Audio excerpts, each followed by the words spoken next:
Hi friends, ഇതെവിടെയാണെന്ന് അറിയാമോ? ഇത് ലുലു മാളാണ് കേട്ടാ. നമ്മളെ ബഡ്ജറ്റ് ഫ്രണ്ട്ലി ആയിട്ട് ഇന്ന് ഫുഡ് കഴിക്കാൻ വന്നതാണ് കേട്ടോ ലുലു മാളില്. നമ്മൾ ആദ്യം ഒരു കുബൂസ് വാങ്ങിച്ച് അതിന് 34 രൂപയാണ് ആയത്. അടുത്ത് നമ്മൾ ഒരു പത്തിരി വാങ്ങിച്ച് അതിന് 42 രൂപയായി.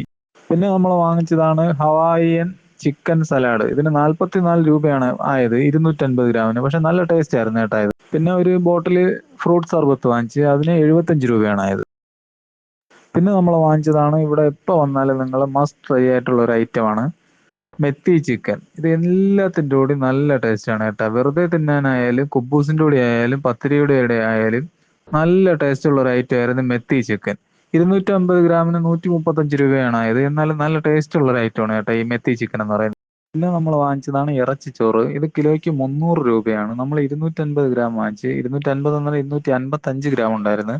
അതിന് 76 രൂപയാണ് ആയത്. നല്ലൊരു ടേസ്റ്റ് ഉള്ള ഒരു ഐറ്റം തന്നെയായിരുന്നു ഇതും. ഫ്രണ്ട്സ്, നമ്മളങ്ങനെ ബില്ലെല്ലാം പേ ചെയ്തിട്ട് ഫുഡ് കോർട്ടിൽ വന്നിരിക്കുകയാണ് കഴിക്കാൻ വേണ്ടിയിട്ട്. നമ്മൾ ആദ്യം കഴിച്ചത് നമ്മൾ പത്തിരിയും മെത്തി ചിക്കനുമാണ്. നല്ല ടേസ്റ്റ് ആയിരുന്നു. മെത്തി ചിക്കൻ്റെ ടേസ്റ്റ് പിന്നെ പറയാൻ പറ്റില്ല, അത്രയ്ക്ക് നല്ല ടേസ്റ്റ് ആയിരുന്നു. അത് കഴിഞ്ഞ് നമ്മൾ കഴിച്ചതാണ് കുബൂസും മെത്തി ചിക്കനും. അതും ഒരു രക്ഷയില്ലാത്തൊരു ഐറ്റം തന്നെയായിരുന്നു. നമ്മൾ സൂപ്പറായിട്ട് കഴിച്ചു. ഇതിൽ രണ്ടിലും ഏറ്റവും നന്നായിട്ട് തോന്നിയത് പത്തിരിയും മെത്തി ചിക്കനായിരുന്നു. അടുത്ത് നമ്മൾ കഴിച്ചത് ഇറച്ചിച്ചോറാണ്. ഇറച്ചിച്ചോറ് ഈ നമ്മൾ പത്തിരിയും മെത്തി ചിക്കനും ഒക്കെ കഴിച്ചത് കൊണ്ടായിരിക്കും ഇറച്ചിച്ചോറിന്റെ ടേസ്റ്റ് അത്ര ഭയങ്കരമായിട്ട് ഹൈലൈറ്റ് ആയിട്ട് തോന്നിയില്ല. എന്നാലും ഇറച്ചിച്ചോറ് നന്നായിരുന്നു, നല്ല ടേസ്റ്റ് ആയിരുന്നു. ഇത്രയും ഐറ്റംസ് കഴിച്ചപ്പോൾ നമുക്ക് രണ്ടുപേർക്കും കൂടി ആയിട്ടുള്ളത് ആകെ 364 രൂപയാണ് കേട്ടാ. നിങ്ങൾക്ക് ഈ വീഡിയോ ഇഷ്ടപ്പെട്ടെങ്കിൽ ഒന്ന് ലൈക്ക് ചെയ്യണം, സപ്പോർട്ട് ചെയ്യണം കേട്ടാ. അടുത്തൊരു വീഡിയോയിലേക്ക് കാണുന്നവരേക്കും ഗുഡ് ബൈ.